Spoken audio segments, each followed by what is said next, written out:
My name is Hina, and I'm 28 years old. Let me tell you about the night my whole life changed. It was midnight, cold and rainy, when my husband threw my belongings onto the street and slammed the door in my face. I stood there in my pajamas, feeling humiliated, terrified, and hopeless. But what happened next changed everything, and shocked not just my husband but the entire city. Because when the sun rose, my face was everywhere. Every billboard, every street corner, every news channel had one thing in common: me. Here's my story. It all started 3 years ago, on what I thought was the happiest day of my life, my wedding day. I married Zane, someone I believed to be my soulmate, my forever. He promised me love, care, and respect, and I trusted him. But I had no idea how wrong I was. In the beginning, everything felt like a dream. Zane was kind, caring, and attentive. My friends envied me, and my family believed I had found true happiness. But soon, things began to change. The first time Zane shouted at me, I was shocked. We argued over something small, something insignificant. He later apologized, assuring me it wouldn't happen again. I believed him. After all, everyone makes mistakes, right? But slowly, those small incidents turned into regular fights. The shouting became louder, the apologies fewer.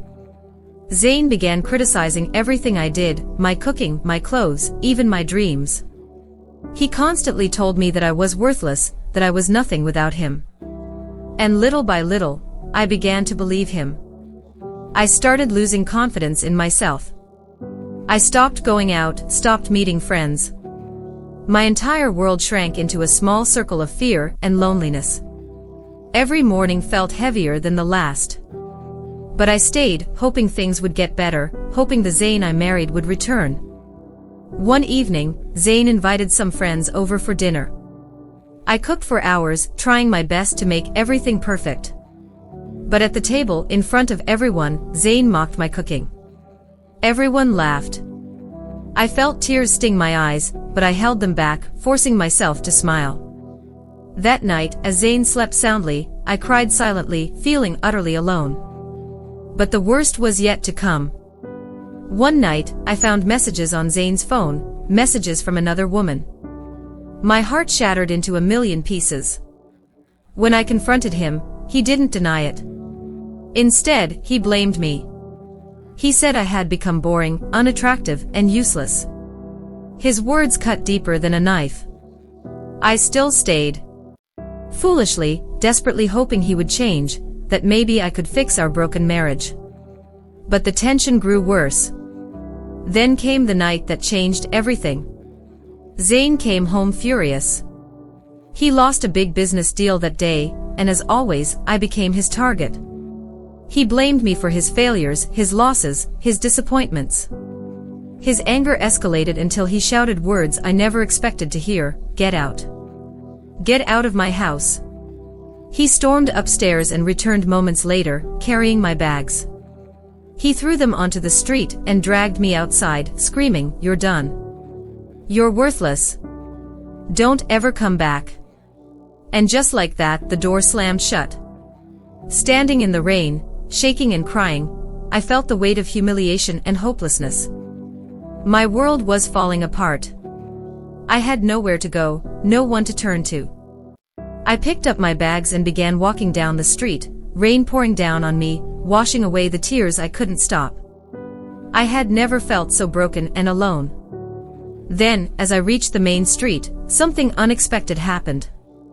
A black luxury car pulled over next to me, and the window rolled down. It was my childhood friend, Sarah. We hadn't spoken in years, life had pulled us apart. She looked shocked to see me standing there, soaking wet, with tears streaming down my face. "Hina, what are you doing here at this hour? Come inside the car," Sarah insisted. I hesitated but saw the genuine concern in her eyes. I climbed into the warmth of her car, shivering. Sarah drove me to her luxurious apartment downtown. Inside, I told her everything: my marriage, Zane's behavior, and the terrible events of that night. She listened quietly, her face a mixture of sadness and anger. After a long pause, Sarah smiled softly and said something that gave me hope for the first time in months. "Hina, maybe this isn't the end. Maybe it's your new beginning. You just haven't realized it yet." She then revealed something incredible. Sarah was the marketing director at one of the largest advertising companies in the city. And they were searching desperately for a fresh face for their upcoming campaign, a woman who represented strength, resilience, and authenticity. "Hina, you're perfect for this," Sarah said confidently. "I see strength in your vulnerability. People need someone they can relate to, someone who shows courage even when life is hard." At first, I couldn't believe what she was saying. Me? A model for a major campaign? It felt like a cruel joke. But Sarah wasn't joking. She was determined and she believed in me. That night, Sarah arranged everything. Professional photographers came early in the morning, makeup artists transformed me, and by sunrise, my images were ready for publication. I barely slept that night, unsure of what tomorrow would hold. My mind raced with thoughts of fear and hope. Could this really be happening? And when morning came, I was stunned by what I saw. As we drove through the city, I saw my face, my image, on massive billboards everywhere. Bright, bold headlines underneath my photo read, "She is strength. She is courage. She is you." My heart pounded with excitement and disbelief. Sarah smiled warmly, saying, "I told you, Hina. This is your new beginning." Within hours, my phone was flooded with messages from friends, relatives, and even strangers congratulating me, praising me. News channels requested interviews. My Instagram followers exploded overnight. But then, the call I never expected came through. Zayn. His voice shook with disbelief as he said, "Hina, I saw the billboards. Is it true? Is that really you?" With newfound confidence, I took a deep breath and replied, "Yes, Zayn. That's me. But it's no thanks to you." Zayn was silent on the other end of the phone. For a moment, all I could hear was his breathing, heavy, confused, and filled with disbelief. Finally, he managed to speak again. I had no idea," he stammered. "Hina, maybe I made a mistake. Maybe we should talk." I couldn't help but laugh softly at his words. For so long, I had waited to hear something like this from him, any hint of regret, any acknowledgement of the pain he'd caused. But hearing it now, after everything that had happened, only filled me with resolve. "Zayn," I said calmly, my voice steady despite my heart racing, "you've already said everything you needed to say when you kicked me out into the street.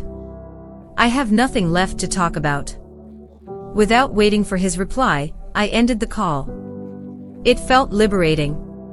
For the first time in years, I felt genuinely powerful.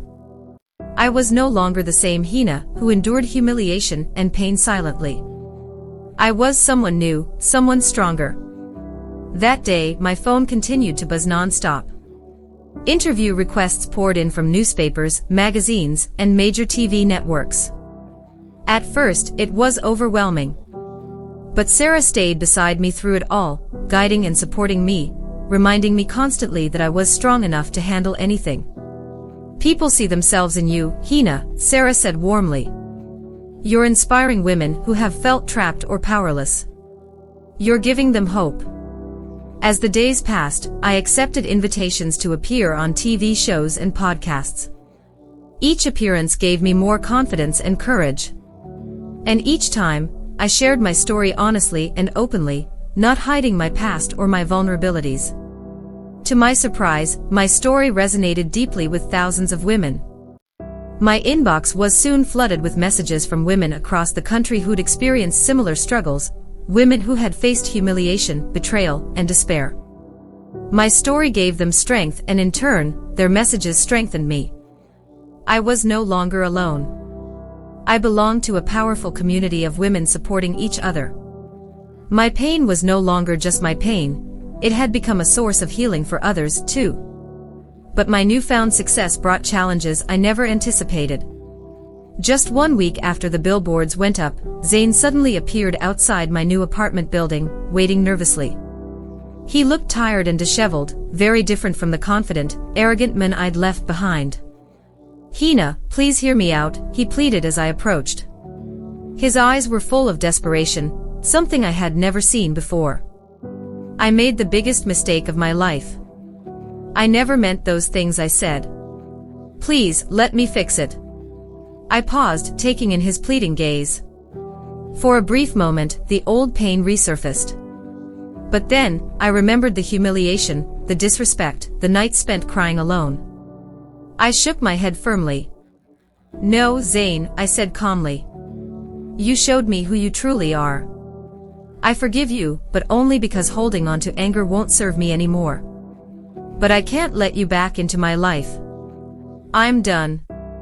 I walked away, leaving him stunned and speechless behind me. I felt free, truly free, for the first time in years. In the weeks that followed, my journey continued to gain momentum.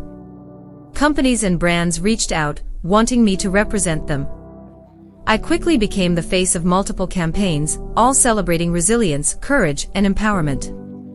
The billboard was just the beginning. Now my image appeared on magazine covers, TV commercials, and social media. Everywhere I went, people recognized me, approaching me to thank me for sharing my story. One afternoon, while sitting in a cozy coffee shop downtown, a young woman approached me hesitantly. "Are you Hina?" she asked softly. Her eyes were gentle yet determined. "Yes," I smiled warmly. "That's me." She sat down nervously, quickly wiping a tear from her cheek. "Your story saved me," she whispered. I was in a similar situation. I felt worthless and hopeless. But when I saw your billboard, I knew I wasn't alone. Because of you, I finally left. I found my strength. Her words brought tears to my eyes. We hugged, and in that brief, heartfelt moment, I knew I had found my life's purpose. My suffering was no longer meaningless. It had become a powerful force for change. Encouraged by Sarah, I decided to start a nonprofit organization aimed at empowering women who felt trapped or abused in unhealthy relationships. We created safe spaces, provided counseling, and offered resources to help women reclaim their lives. My life was filled with purpose, joy, and genuine happiness for the first time in years. Every day, I woke up excited to live, excited to make a difference. One evening, I received an invitation to speak at a prestigious women's empowerment conference, attended by thousands of influential women from around the country. My heart raced with excitement and pride. As I stood on stage, looking out at the sea of faces, I felt overwhelmed by the magnitude of my journey. "Ladies," I began, smiling with confidence and strength, "my name is Hina. And just a short while ago, I believed I was worthless. I allowed someone else's cruelty to define me. But the day I realized my worth, my power, I reclaimed my life." The audience erupted into applause. I continued, feeling powerful and unstoppable. "No one has the right to make you feel worthless. You are worthy, you are powerful, and you have everything you need within you to overcome your circumstances. Never give that power away." That night, as I stepped off stage, I realized how far I'd come. From a lonely woman standing in the rain, humiliated and broken, to a powerful advocate for thousands of women, I was unstoppable. And yet, life had one final twist waiting for me.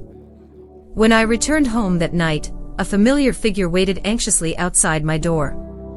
It was Zayn. But this time, he wasn't alone. Standing beside him was the woman whose messages I'd found on his phone months ago. They looked desperate, tired, defeated. "What are you doing here?" I asked calmly, no longer feeling any anger or resentment, only curiosity. Zayn cleared his throat, clearly embarrassed. "Hina, after you left, everything fell apart. My business failed, my friends abandoned me, and now, I need your help." I stared at him, absorbing the irony. The man who once saw me as worthless was now here, needing my support. "What help do you need?" I asked softly. Zayn hesitated, taking a deep breath. Your company, your organization, Hina. We need your help. As I stood there, processing this incredible turn of events, I realized my journey had truly come full circle. The universe had handed me the ultimate moment of redemption. With grace and strength, I looked him straight in the eyes and said clearly, "Then come inside. Let's talk." I opened the door, knowing this was yet another chance, not for Zayn, but for me, to show the world the true meaning of forgiveness, strength, and resilience. As I led Zayn and the woman into my apartment, a strange calmness surrounded me. In that moment, I realized how far I had come. I was no longer defined by what had happened to me, instead, I was defined by how I'd chosen to respond. I offered them seats in the living room, maintaining a quiet confidence as I sat down opposite them. Zayn looked around nervously, clearly uncomfortable, while the woman, whose name I learned was Aisha, sat silently, avoiding my gaze. Finally, Zayn broke the awkward silence. "Hina, I don't even know how to say this, but I'm sorry. I was wrong about everything." I looked at him steadily, not interrupting. It was important for him to express whatever he was feeling, whether genuine or not. I was curious to see how much he had truly changed. He continued softly, voice shaking with regret. "When you left, I thought I'd finally feel free. But the truth is, everything fell apart. My business partners pulled out, my reputation took a hit, and even my family distanced themselves. I lost everything, Hina. Everything." His voice cracked slightly. He paused, regaining control before continuing. "Seeing your face everywhere reminded me every day of what I lost, someone who truly cared for me. Someone real." He glanced at Aisha, who still said nothing. "And as for us, we tried to build something, but how can you build on lies, betrayal, and pain? It never lasts. We're here today not because we deserve your forgiveness, but because we need your help." "What kind of help?" I finally asked, my voice calm yet firm. Zayn hesitated. He clearly found it difficult to admit defeat. "We lost everything, Hina. We're financially ruined. And we heard about your organization, your connections. We don't have anyone else left to ask." His honesty surprised me. Zayn had always been prideful, stubborn. But today, sitting before me, he was humbled by circumstances, broken by his own decisions. Turning to Aisha, I gently asked, "And what about you? Do you have something to say?" She finally looked up, her eyes filled with remorse. "Hina, I'm so sorry. I can't believe I caused someone else so much pain. I thought Zayn was my happiness, but I was wrong. He hurt me, just like he hurt you. And I realize now that you never deserved any of it." Her words were sincere, heavy with regret. In her, I saw reflections of my former self, a woman who allowed someone else's validation to determine her worth. Compassion washed over me. I took a deep breath, thoughtfully choosing my words. "Both of you hurt me deeply. You humiliated me, broke my trust, and left me to rebuild myself from nothing. But in the end, you did me a favor. You forced me to find my true strength." Zayn stared at me, astonished at my response. "What are you saying, Hina? Does this mean you'll help us?" I paused before replying. "It means I forgive you. But my forgiveness doesn't erase the consequences of your actions. My organization helps people who genuinely seek growth and healing. If you truly want to change, we'll help you find counseling, rebuild your lives, and learn from your mistakes. But the journey will be yours, not mine." They both nodded silently, clearly humbled. I provided them contacts and resources to seek professional help, offered genuine encouragement, and saw them to the door. As they left, I felt lighter than ever before. Over the next few weeks, my life continued to thrive. My organization expanded quickly, offering hope, healing, and empowerment to countless individuals. I felt fulfilled, purposeful, and joyful. But my greatest happiness came from witnessing the positive impact I was making on others. Women from all backgrounds came forward, sharing their stories, finding courage, and reclaiming their lives. Months passed. Zain and Aisha, surprisingly, took my advice seriously. They joined counseling programs, participated actively, and eventually found stable jobs. Through mutual acquaintances, I learned they had genuinely changed, becoming better people after confronting their own mistakes. One evening, I was invited to an awards ceremony honoring women who've inspired change. I was among those chosen to receive an award for my contribution to empowering women. I stood nervously backstage, overwhelmed by gratitude. As my name was announced, applause thundered through the hall. Walking toward the stage, I saw familiar faces smiling proudly: Sarah, my incredible friend who never gave up on me, my family who had always silently supported me, and even Zain and Aisha, who sat quietly in the back applauding softly. Standing before the large audience, I took the microphone, my heart filled with emotion. My name is Hina, and tonight, I stand here stronger than ever before. Life once knocked me down, dragged me through humiliation and pain, but those same experiences taught me resilience, courage, and empathy. Tonight, I dedicate this award to every person struggling to find their worth. Your pain doesn't define you, your strength in overcoming it does. The applause grew louder, echoing through my heart. That night, as I mingled with guests, Zain quietly approached me one last time. Hina, thank you, he said softly, his voice filled with genuine gratitude. You didn't have to help us, but you did. You taught me what true kindness looks like. I promise I'll never hurt anyone like that again.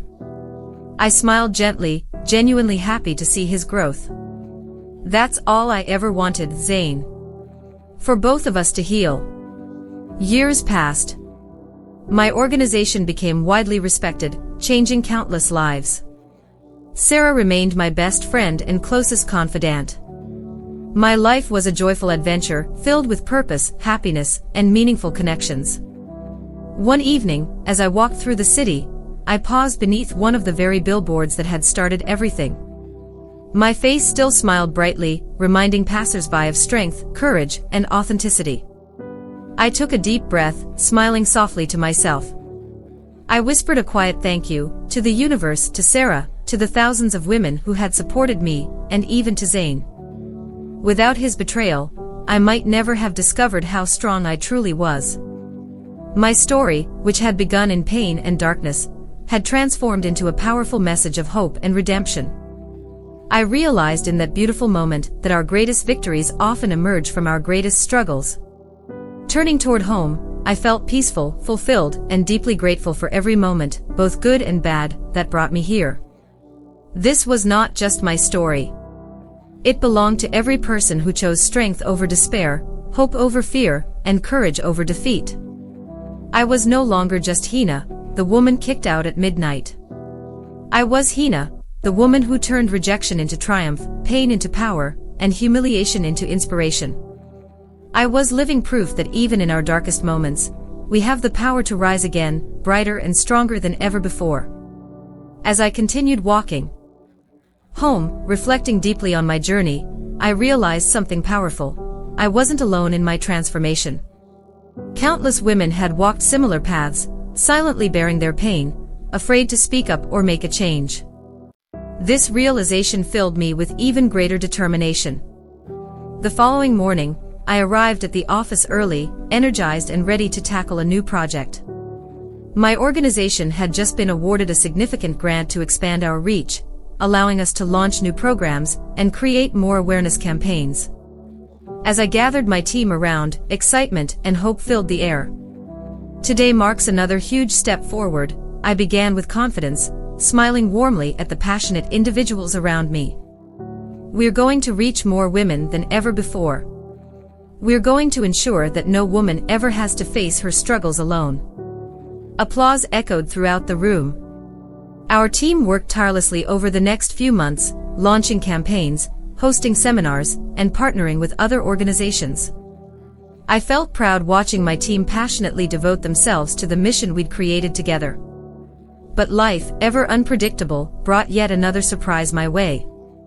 One quiet afternoon, while working late at the office, my phone rang. It was my mother, her voice filled with worry. "Hina, it's your father," she said, her voice trembling slightly. "He's unwell. Can you please come home?" My heart sank instantly. Despite my busy schedule, I immediately packed up and drove straight to my parents' house. My father was the pillar of our family, a man of strength and integrity. Seeing him weak and fragile in bed shook me deeply. When I entered his room, his eyes lit up weakly. "Hina, my brave daughter," he said softly, smiling despite his discomfort. I took his hand, feeling tears sting my eyes. "Papa, what happened?" I asked gently, holding back my tears. He sighed, offering a reassuring smile. "Just the old heart acting up again. The doctors say I'll be fine," but it made me realize something important. He paused, breathing deeply before continuing. "I've watched you transform, Hina. From the moment Zayn left you on the street that terrible night, you've proven yourself stronger than anyone imagined. You've inspired everyone around you, including me." His words touched me deeply, and I held his hand tighter, silently grateful for his unwavering love. My father continued softly, "You taught me courage, Hina. Seeing your strength made me realize I've been holding onto old grudges myself. Life is too short for bitterness." I stared at him, confused but intrigued. "What grudges, Papa?" He sighed, his expression heavy. "Years ago, your uncle and I argued bitterly over family property. We haven't spoken since. But today, after seeing your story unfold, I decided it's time I follow your example." He smiled warmly, eyes sparkling with a renewed hope. "Will you help me fix things, Hina?" I felt pride swell inside me. My father, my hero, was asking me for guidance. I squeezed his hand lovingly. "Of course, Papa. We'll make things right together." Within days, I arranged a reunion between my father and uncle. It was a deeply emotional meeting, decades of resentment melting away as tears and apologies flowed freely. Witnessing their reconciliation, I realized how profoundly interconnected our lives truly were. My journey had not only transformed me, but had reached deep into the heart of my family as well. News of their reunion quickly spread within our extended family, inspiring others to let go of bitterness, mend relationships, and embrace forgiveness. It felt extraordinary knowing my experiences had sparked change in so many unexpected ways. In the meantime, my father's health rapidly improved. The relief of finally resolving long-held resentment seemed to heal him far more effectively than any medicine could. Yet, amidst all this positivity, one more surprise awaited me. A few weeks later, while speaking at a seminar for young entrepreneurs and activists, I saw a familiar face sitting quietly at the back of the room, Zayn. He looked different now, calmer and far more humble. After the event, he approached me cautiously. "Hina, your words continue to inspire me every day," he began gently. "I've been working hard to make amends and find my own strength. But I realize there's one last thing I owe you, a proper, genuine apology." I smiled softly, allowing him to continue. "I treated you terribly, and there's no excuse for my behavior," he admitted sincerely. "But I want you to know, because of you, I've committed to becoming a better person. You showed me kindness when I deserved none, and it changed me." His words were sincere and heartfelt, offering genuine closure. I nodded gently, responding softly, "I forgave you a long time ago, Zayn. What matters most now is who you choose to become moving forward." He thanked me quietly, stepping back respectfully. As I watched him walk away, I felt deep peace. The wounds of my past no longer hurt. They had healed completely, replaced by powerful strength and compassion. Life continued to flourish around me, each day filled with purpose and fulfillment. My organization expanded further, reaching thousands more women and men alike. Each person who overcame adversity inspired another, creating an unstoppable ripple of empowerment and hope. One morning, while sipping coffee at home, Sarah visited unexpectedly, holding a beautifully wrapped package. "What's this?" I asked curiously. She smiled mysteriously. "Open it." I carefully unwrapped the gift. Inside was a beautifully framed photograph of the original billboard, the one that had started everything. Below my smiling image was a small plaque engraved with the words, "She was broken, but she built herself again. She showed the world her true strength." Tears filled my eyes as I hugged Sarah tightly, feeling deeply grateful for her unwavering belief in me. "You saw strength in me before I could see it myself," I whispered. "Thank you, Sarah, for everything." She hugged me warmly. "It was always there, Hina. I just helped you realize it." Placing the photo proudly on my wall, I felt overwhelmed by gratitude. My story was no longer just mine. It belonged to everyone who ever felt broken, hopeless, or alone. And now, it was a source of healing, strength, and endless inspiration. In that quiet, joyful moment, I realized that life's greatest gifts often appear disguised as struggles. My greatest pain had transformed into my greatest strength, my deepest wounds had become my most powerful gifts, and my darkest moments had led me into the brightest of futures. This was my truth. My name is Hina, and I was once thrown out at midnight.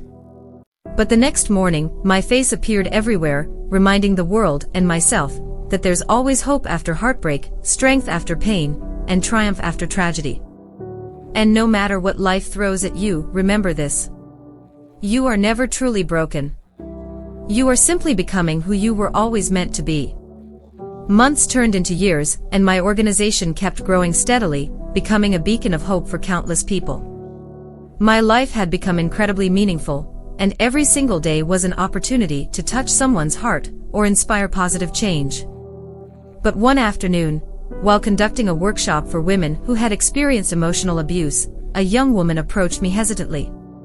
She introduced herself as Sana, and her eyes told a story I knew too well, a story of deep hurt, pain, and silent strength. "Hina, can we talk privately?" Sana asked softly, her voice trembling. "Of course," I responded immediately, gently guiding her to a quiet corner. I offered her a comforting smile, encouraging her to speak freely. Taking a deep breath, Sana began, her eyes filling with tears. "I've heard your story, and I feel like I'm living it right now. My husband is exactly like your Zayn. He humiliates me, belittles me, makes me feel worthless. But I don't have the courage to leave." Her words pierced my heart. I knew exactly the weight she was carrying, the fear of judgment, the shame of failure, the desperation of loneliness. Carefully, I took her hand. "Sana," I whispered gently, "I was exactly where you are now. And I understand the fear you're feeling. But courage doesn't mean not being afraid. Courage is feeling afraid, and still doing what's right for you." She wiped her tears, looking at me with uncertainty. "But how do I start over? Where do I even begin?" I smiled warmly, looking deeply into her eyes. "You begin right here, Sana. By simply acknowledging your strength and deciding to take back your life. I promise you, every step forward will become easier." Over the following weeks, Sana became an active participant in our support groups. Watching her gradually reclaim her self-worth filled me with immense pride. One day, Sana entered my office, smiling brightly, her eyes alive with newfound confidence. "Hina, I finally did it," she announced proudly. "I left him. I feel free for the first time in years, and I owe it all to your guidance." Her transformation reminded me precisely why I'd dedicated my life to helping others. Sana's story was just one of hundreds, proof of the powerful impact our actions can have. Yet, amidst the joy, life had another surprise waiting. One morning, as I prepared for a large event celebrating our organization's anniversary, a formal letter arrived at my office. Curiously, I opened it, immediately recognizing the prestigious logo of a prominent international organization. My heart raced as I read the words carefully. "Dear Ms. Hina, we are delighted to inform you that you've been selected to receive our prestigious International Humanitarian Award, in recognition of your outstanding efforts empowering thousands of women worldwide. Your story has touched countless lives, and we believe your message must reach an even greater global audience. Overwhelmed with disbelief and joy, I dropped the letter onto my desk, breathless. This recognition wasn't just mine, it belonged to everyone who'd walked this journey alongside me, every woman who'd found courage, every heart that had healed. The ceremony was scheduled to take place in Paris, and I felt a mixture of excitement and humility. This was a chance to amplify our message internationally, inspiring more people around the globe. The day arrived quickly. Standing on the grand stage, looking out at an audience filled with world leaders, activists, and thousands of viewers watching live around the globe, I felt incredibly grateful for every challenge I'd ever faced. Taking a deep breath, I began my speech, letting my heart speak openly. My name is Hina, and I was once told I was worthless. I was cast aside, humiliated, and broken by someone I trusted deeply. But today, I stand here stronger than ever, not in spite of what happened, but because of it. Applause erupted powerfully, resonating throughout the hall. I continued passionately, each of us holds immense strength within. Sometimes, it takes our deepest struggles to reveal our greatest potential. So, never be afraid to rise again after falling. Embrace your pain and transform it into your power. After finishing my speech, people stood in a standing ovation, moved deeply by my words. My heart felt overwhelmed yet joyful. I had achieved far more than I'd ever imagined possible. That evening, at the gala dinner held in my honor, I mingled with influential figures from around the world. I felt humbled hearing their appreciation, realizing my story had now reached a truly global audience. At the end of the night, as I stood quietly on the balcony overlooking the breathtaking Paris skyline, I thought back to the woman I was when Zayn had thrown me out at midnight. That night, I'd felt like my life was over, unaware that my true purpose was only beginning. Returning home from Paris, my organization gained even more global recognition, receiving increased support, funding, and influence. Yet my focus remained clear, never losing sight of the individuals whose lives we sought to change. But in all this success, life still held yet another lesson for me. Late one evening, I received a phone call from an unfamiliar number. When I answered, the voice on the other end was weak and trembling. It was Zayn's mother. "Hina," she said, her voice filled with sorrow, "Zayn had a serious accident. He's in the hospital and asked if you'd be willing to visit him." Surprised and concerned, I agreed without hesitation. Arriving at the hospital, my heart softened when I saw Zayn lying weakly in bed, vulnerable and humbled by his situation. "Hina," he whispered, eyes filled with genuine gratitude and humility. "Thank you for coming. I didn't deserve your kindness." I took a seat beside him, offering a gentle smile. "Everyone deserves kindness, Zayn. How are you feeling?" "Better," he responded softly. "I just wanted to thank you again. You taught me what real strength looks like, and I'll never forget it." We spoke briefly, and as I left, I felt a deep sense of closure. Zayn and I had both found peace in our separate journeys, each shaped by our shared past. Driving home, I reflected once more on everything that had led me here. My journey hadn't just empowered me, it had helped me heal, forgive, and let go completely. Each challenge had carved me into a stronger, wiser, and more compassionate person. My life, once filled with pain, was now a powerful story of hope, resilience, and triumph. Every heartbreak had led me toward my true purpose, every setback had opened new doors. I realized something beautiful. Our lives aren't defined by our worst moments, they're defined by our strength to rise from them.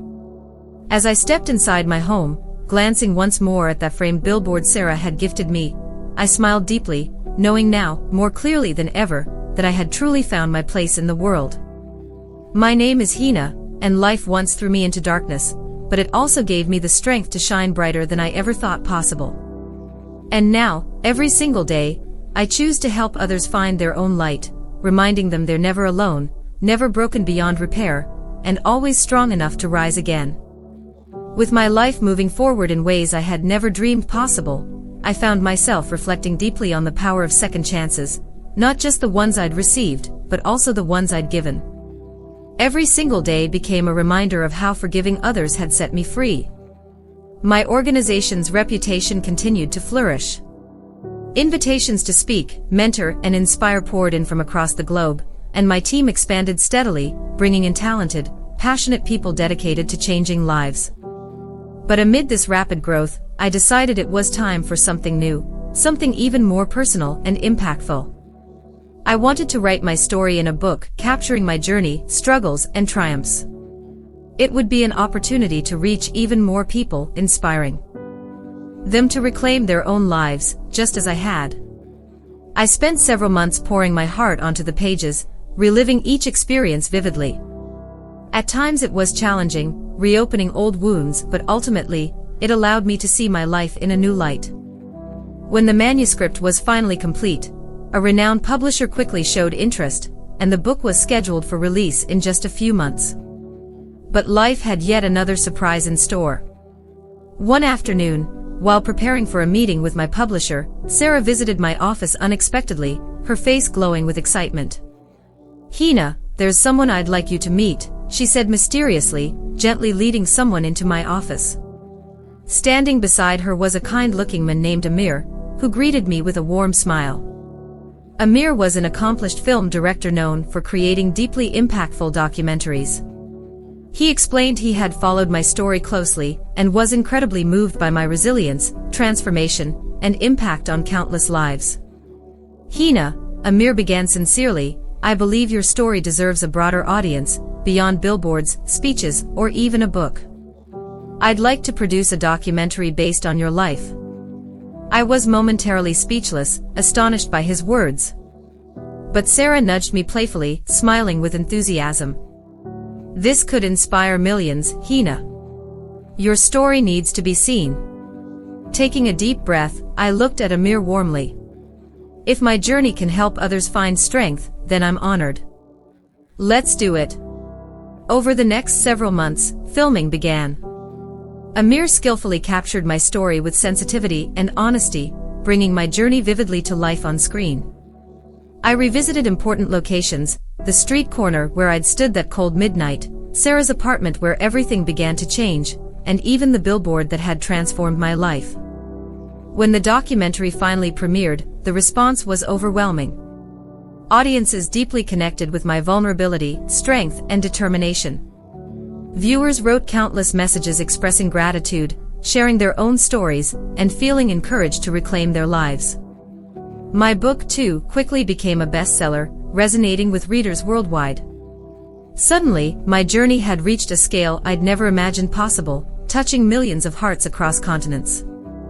One afternoon, during a book signing event in my hometown, an elderly woman approached me slowly, her gentle eyes filled with emotion. "Hina, I read your book," she said softly, holding my hand tightly. "You gave me courage to forgive someone I've resented for decades, myself. Thank you for showing me it's never too late to start over." Her words deeply moved me, reminding me exactly why I had chosen this path. My journey had evolved beyond simply reclaiming my life. It had become about helping others reclaim theirs. Later that evening, I returned home feeling profoundly grateful. Sitting quietly on my balcony, gazing up at the stars, I reflected on everything I'd experienced. Every struggle, every setback, every tear, all had shaped me into the woman I had become. Yet, deep within, I knew my journey wasn't complete.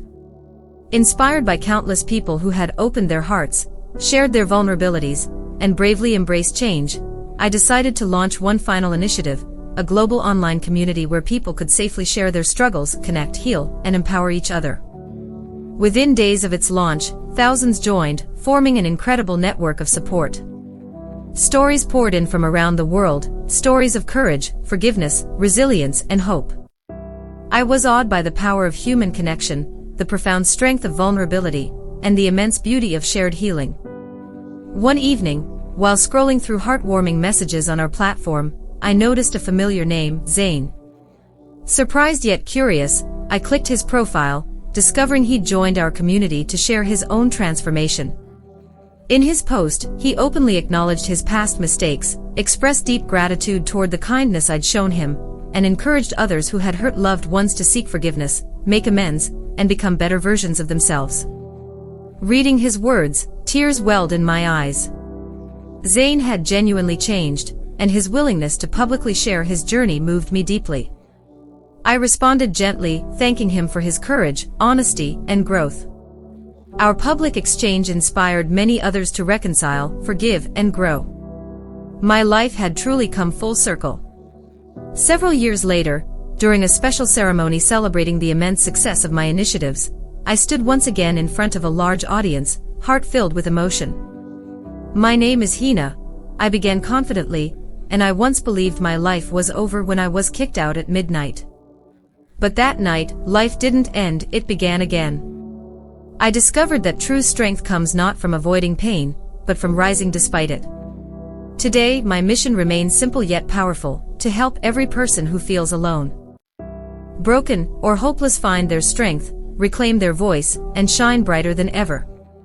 As the crowd stood applauding, I smiled, feeling deeply at peace. My journey, filled with pain and triumph, setbacks and success, had taught me life's greatest lessons, that forgiveness frees us, vulnerability empowers us, and our struggles shape us into something beautiful. Today, I remain deeply committed to helping others reclaim their lives, rewrite their stories, and become stronger than they ever thought possible. My name is Hina, and I was once thrown out at midnight. But today, I'm proof that no matter how dark the night seems, the dawn always brings new opportunities, hope, and endless possibilities. Never forget, your story matters, your pain matters, and above all, your strength matters.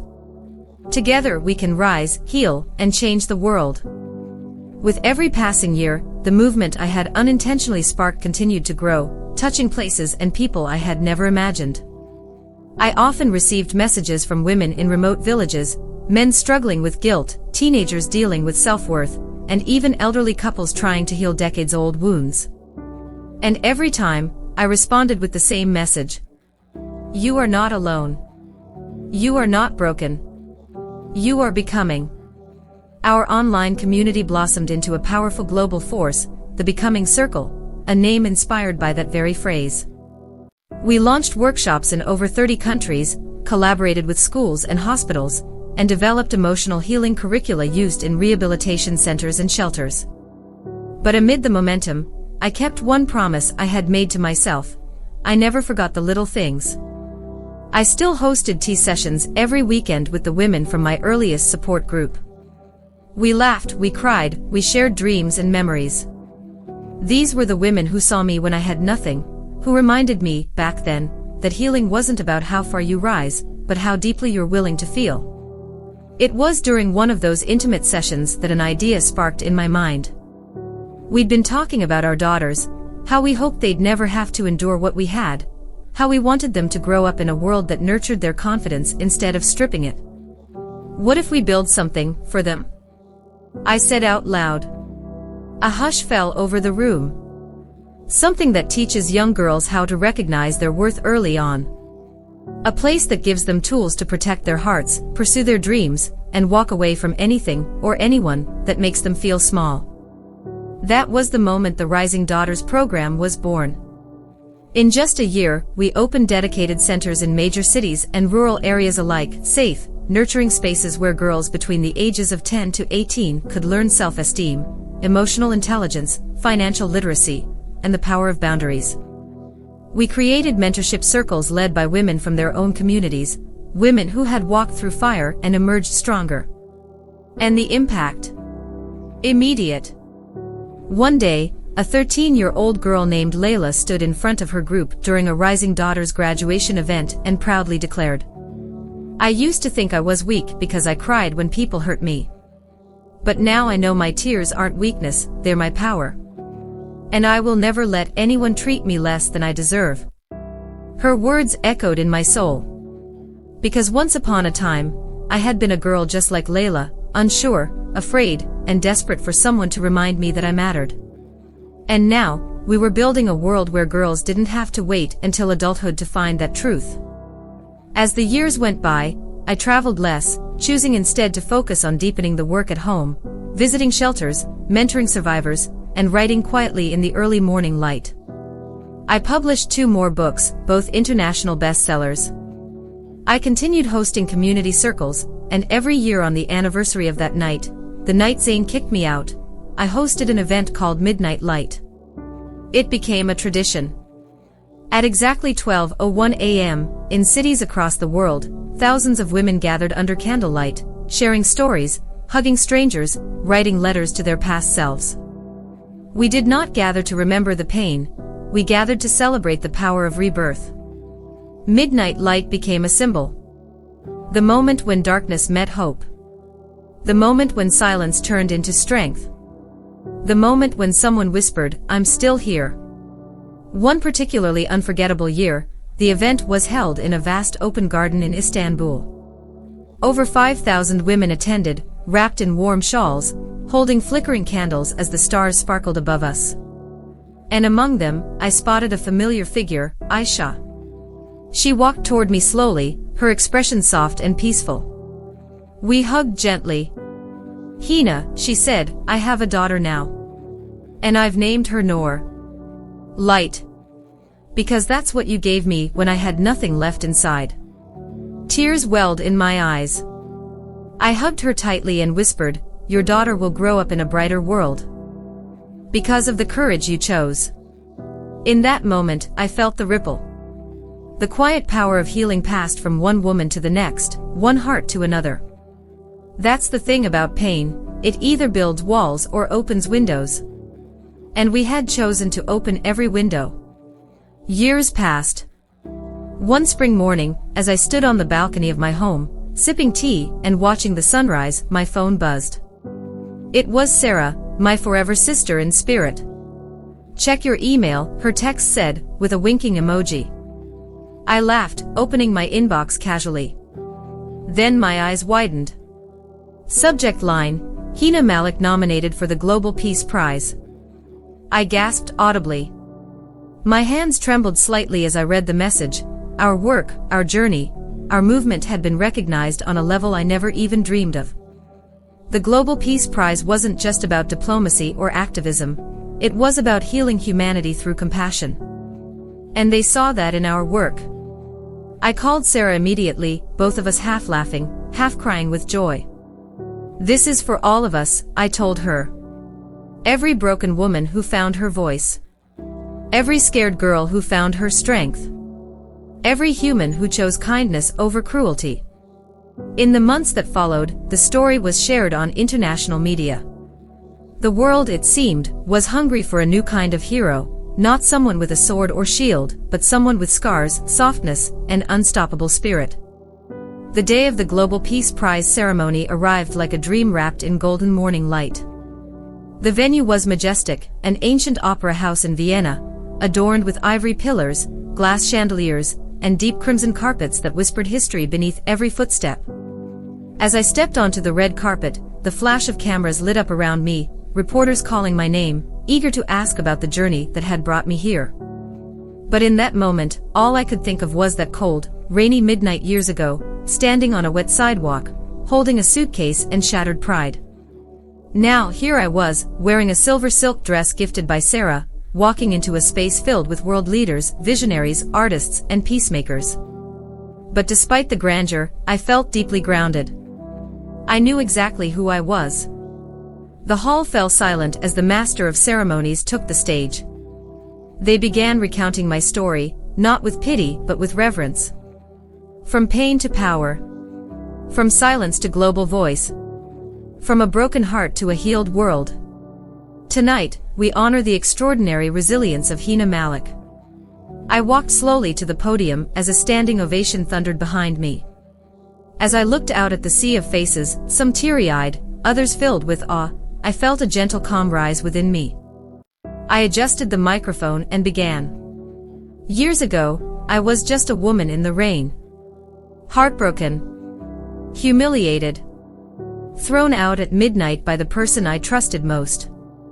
But what my husband didn't know, what even I didn't know, was that the rain wasn't drowning me, it was washing me clean. It was preparing me for everything I would one day build. You could hear a pin drop.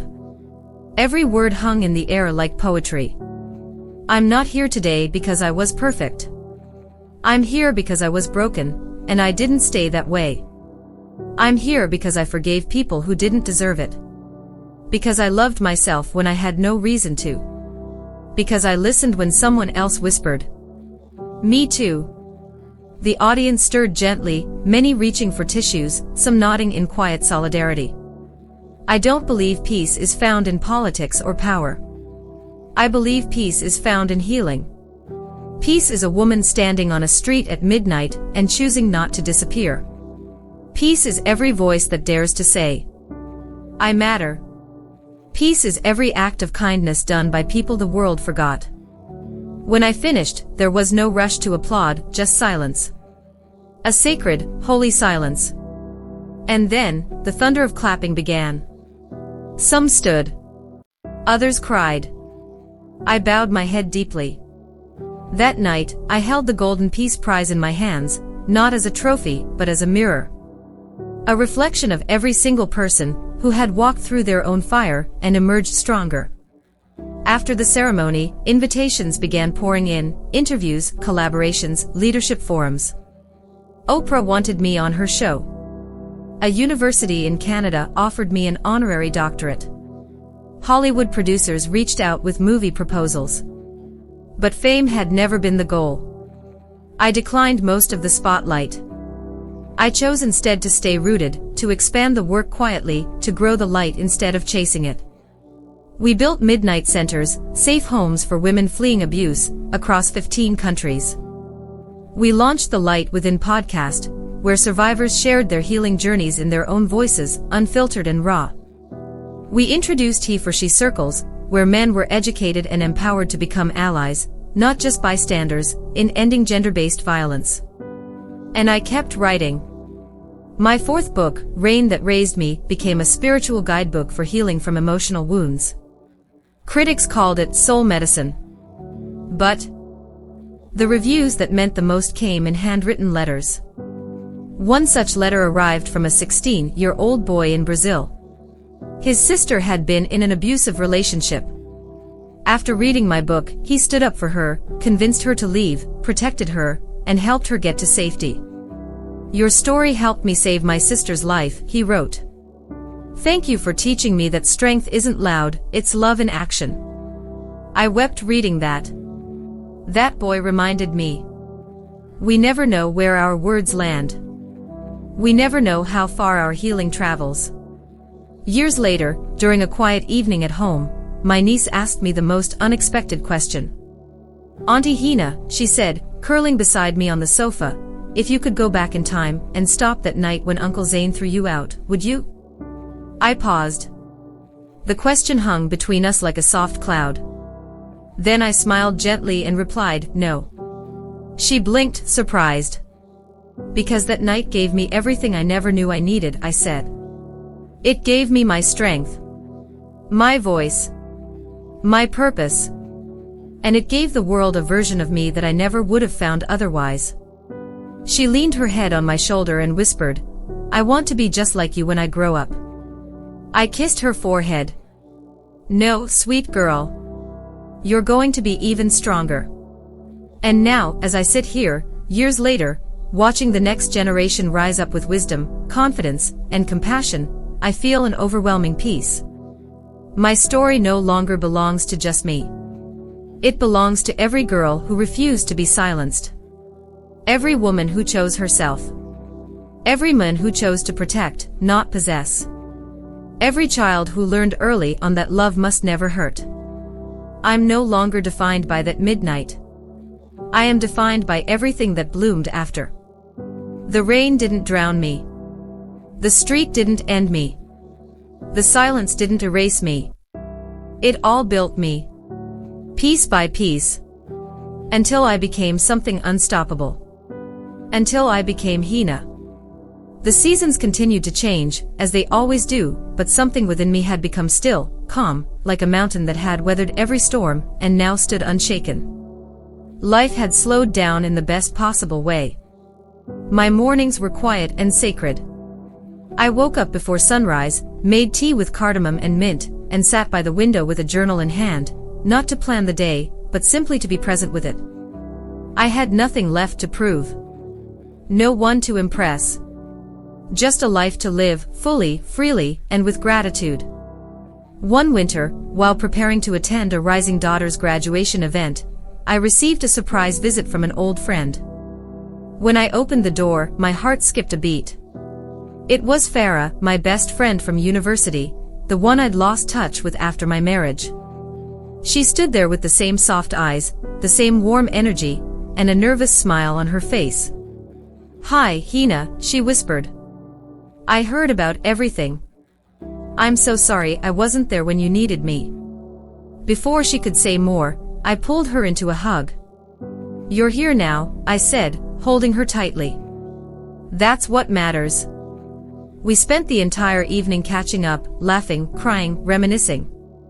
She shared her own journey, a divorce, raising twins alone, struggling to rebuild. And for the first time, I realized how many silent battles people around us carry. "You know," Farah said as we sipped tea, "you were always the quietest among us. The soft one. No one could have guessed you'd become a storm." I smiled, glancing out the window at the snowfall. "It's always the soft ones," I whispered. "They carry oceans inside them." From that day forward, Farah and I rekindled our bond. She joined my team and led the Second Chapter project, a space for women over 40 to start over, rediscover their passions, and rewrite their lives. We often joked that we were building an army of phoenixes, women who'd been through fire and learned how to fly with their scars. Years passed. My name became a symbol in circles I never imagined entering.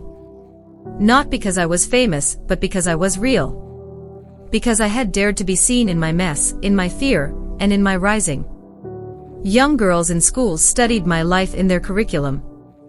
Activists in South Africa quoted my midnight light speech. Even in prisons, inmates wrote letters describing how they found purpose in my books. And through it all, I remained the same Hina, still sending handwritten notes, still baking banana bread for the office, still saying yes when someone asked, "Do you have a moment?" Because fame fades, but impact echoes. On my 50th birthday, my team and family threw a surprise celebration. They decorated the room with candles, handwritten quotes from women we'd helped, and old photos, from that first billboard to the Peace Prize ceremony to the Istanbul gathering under the stars. Sarah handed me a small box. Inside was a delicate silver bracelet. On one side, it was engraved, "Thrown out at midnight." And on the other, "Rose with the sun." I burst into tears. Because that was it. That was my story, not just mine anymore, but a collective anthem of rebirth. That night, I gave an impromptu speech, surrounded by the people who'd carried me through every phase of this journey. "I want to say this to every person who ever felt forgotten," I began.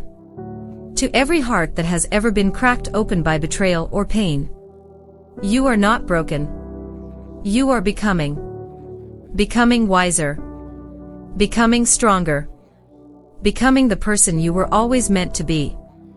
I looked at my niece, now grown up, leading Rising Daughters circles in 5 countries. I looked at Farah, smiling with pride. At Sarah, holding back tears. And I ended with this. Some people will try to write your ending before your story even begins. But you get to hold the pen. And even when life rips the pages, you write anyway. In the quiet after the celebration, I stood alone in my garden, looking up at the moon. I thought of Zayn, not with pain, not even with resentment, but with peace. Without him, none of this would have happened. That single act of cruelty had become the soil from which my entire purpose bloomed. I silently thanked him, not for what he did, but for setting me on a path he never intended, but one I was always meant to walk. A few months later, I was invited to speak at the United Nations Global Forum on Human Dignity. It was a historic gathering, and they asked me to open the event. As I stood at the podium, I looked out at the crowd of leaders, survivors, young activists, and changemakers. And I said this: dignity isn't something we earn, it's something we're born with.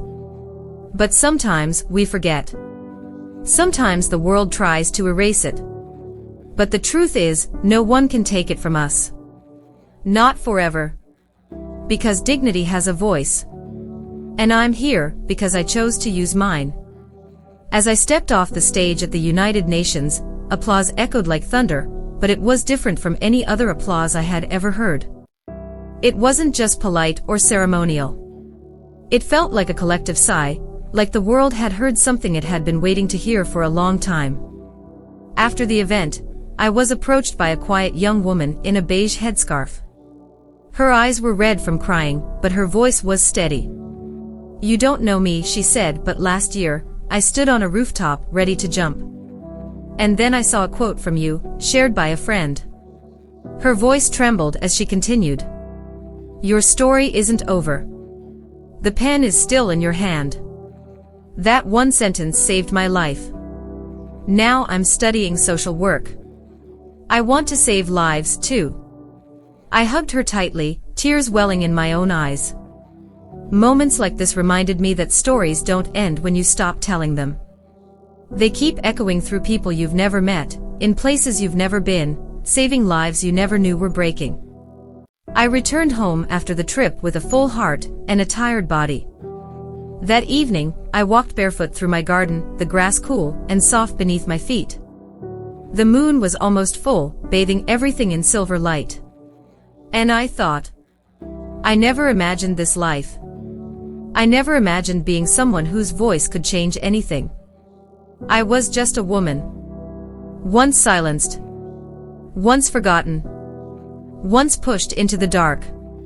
But I had found my way. Not back to who I was, but forward to who I could be.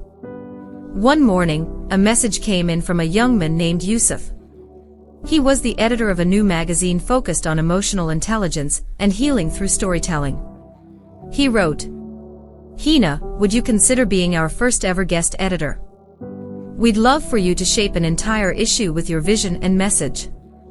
I said yes. Over the next few weeks, I poured my soul into that issue. We titled it, "The Soft Rebellion." It was about choosing gentleness in a hard world. About the power of quiet healing in a loud society.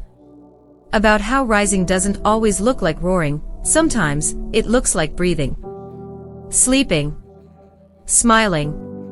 Starting again. When the issue went live, it broke every record the magazine had ever seen. It was shared by celebrities, teachers, nurses, counselors, and activists. People didn't just read it, they felt it. Because it spoke a truth that was rarely said aloud. You don't have to be loud to be powerful. You don't have to be perfect to be worthy. You don't have to be fearless to be free. After that, my name became associated with what some called a quiet revolution. People began referring to me as the woman who rose with the rain. Universities taught courses about emotional courage inspired by my speeches. Artists painted murals with my quotes in neighborhoods that had once felt invisible. One particularly moving project was in a refugee camp in Jordan. A group of teenage girls had created a mural, 12 feet tall, painted across a long cement wall. In the center was a woman in a white dress, walking barefoot through the rain. Above her, the words, "Hina was here. And so are we." I flew there to see it with my own eyes. When I arrived, the girls ran to hug me, their faces lit with joy and hope. "We never knew. We mattered," one of them whispered. "But then we read your story, and we realized, maybe we do." I held her face gently in my hands and said, "Not maybe, sweetheart. Absolutely." As I grew older, I found myself speaking less on stages and more in circles, intimate gatherings where stories were shared without microphones. Where the applause wasn't loud but felt in the heartbeat. I spent time visiting women's prisons, sitting with those who had been both wounded and had wounded others. We cried together. We wrote letters to the people they'd hurt, and the people who had hurt them. And one afternoon, a woman with salt and pepper hair and tattoos down her arms said to me, "Thank you, Hina. You didn't bring me answers. You brought me back to myself." That, I thought, is what healing really is. Not fixing people. Just reminding them they still exist. Then came the letter. Hand-delivered. Sealed with gold. From the Prime Minister's office. An offer to become the Minister of Human Rights. For a moment I stood frozen. It was an honor beyond anything I had imagined. A chance to create policy, to protect thousands, maybe millions, through law. But I politely declined.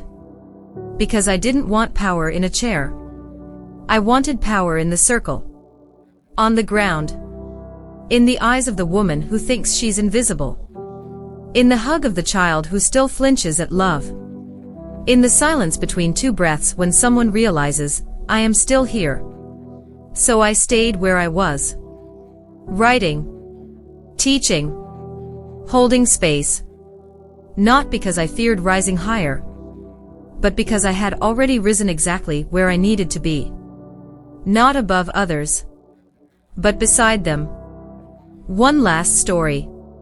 Years later, I visited the very street where I was once thrown out. The building was still there. But the man who lived inside it no longer haunted me. I stood across the road, watching the streetlight flicker the way it did that night. Only this time. I smiled. Because that place wasn't my ending. It was my beginning. And today, there's a new billboard on that same street. It shows a woman, standing tall in the rain, her face peaceful, her eyes fierce. Underneath it, bold letters read. She was not saved. She saved herself. And beneath that, in smaller print, you can too. The day that billboard went up on the street where it all began, messages poured in like a tidal wave. People who'd never heard my story before stood beneath it and wept. Taxi drivers paused to take photos. Students left notes of thanks taped to the pole beneath it. One even wrote, "I was walking to end my life today. But then I saw her. And I thought maybe I can save myself too." That note stayed with me more than any award, any stage, or any article ever could. Because that's what stories do when you tell them with honesty. They don't just inspire people, they interrupt the lies they've been told about themselves. That night, I sat in my room, lit only by a small candle on my desk. I opened an old journal, one I hadn't touched in years. It still had the faint scent of rain on its pages.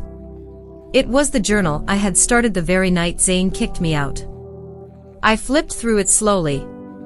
Page after page was filled with scribbled pain, disbelief, loneliness. There were tear stains on the corners. Crossed out dreams. Angry prayers. But then, halfway through the pages, the handwriting began to change. The words softened. The lines became straighter.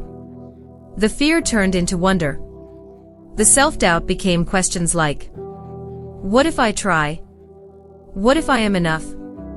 What if this is not the end? And eventually, I will rise. I am rising. I have risen. I closed the journal slowly, tears rolling down my cheeks, not from sadness, but from gratitude. I kept that journal not to remember the pain, but to never forget the transformation. To remind myself that healing is not linear. It stumbles. It repeats. It sometimes rests. But it never disappears. Years later, the world began calling my story a movement. The Hina effect, they named it. Universities studied it. Therapists referenced it. Artists painted it. But I knew better. It was never about me. It was about every person who decided not to stay down. Every woman who stood up, even on shaking legs. Every man who said, I was wrong, and chose growth. Every child who dared to believe that tomorrow could be softer than today. And yes, every broken night that ended in dawn. On the 20th anniversary of that fateful night, we hosted the biggest midnight light gathering yet, in more than 50 countries, all at the same time. Over 1 million people stood in candlelight at 12:01 a.m., not in silence, but in harmony. Some read poems. Some sang. Some just held each other. And together we whispered a vow. We will rise. And when we can't, we'll sit beside someone who can. That became our final mantra. Not just healing alone, but healing together. At that same event, standing quietly at the back of the crowd, was a young woman holding a baby in her arms. She approached me after the circle ended. Her eyes were tired but hopeful. "Hina," she said softly, "my name is Mariam. I read your story when I was in a shelter last year. It gave me the strength to leave a place that was breaking me. Now I'm raising my daughter on my own. And I named her after you." My breath caught. She smiled. "Not Hina exactly. Her name is Hinaya. It means a quiet strength that can't be shaken." I hugged her, overwhelmed. Hinaya rested her tiny hand on my shoulder. And in that simple moment I felt it. Legacy. Not wealth. Not fame. But ripples of healing that would outlive me. As the crowd dispersed that night, I walked to the edge of the field where candles flickered like stars. I sat on the grass, pulled my shawl around my shoulders, and looked up at the sky. The same stars I'd seen on the night I was left alone. Only now they didn't look cold. They looked like company. And I whispered into the darkness, with no need for anyone to hear. "Thank you for the rain. Thank you for the midnight. Thank you for letting me begin again. My name is Hina. I was once thrown out. Forgotten. Dismissed. Shamed.